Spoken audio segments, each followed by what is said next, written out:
C'est l'homme invisible du Front patriotique rwandais. On ne sait jamais d'où il vient, où il se trouve, ni d'où partent ses ordres.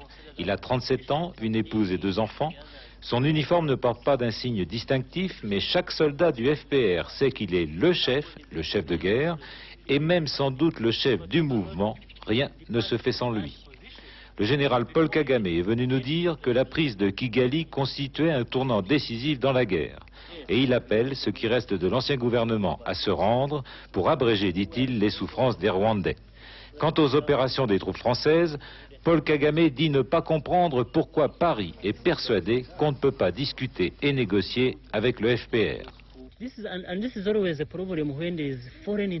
C'est toujours le problème quand il y a intervention étrangère dans les affaires intérieures d'un pays. Parfois, cela apporte une aide véritable, en partie.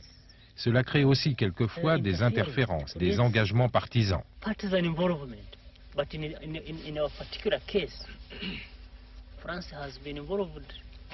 Dans notre cas particulier, la France est responsable d'avoir trop soutenu le gouvernement que nous combattons et qui a créé les problèmes auxquels nous devons faire face aujourd'hui.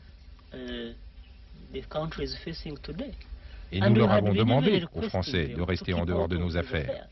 Paul Kagame appelle les Rwandais à la réconciliation pour former dans les 2 semaines un gouvernement d'unité nationale. Sans les criminels et les responsables du génocide qui seront jugés, quant à ceux qui n'ont fait que leur devoir de soldats mais du mauvais côté, on verra, dit-il, je cite, comment les réhabiliter.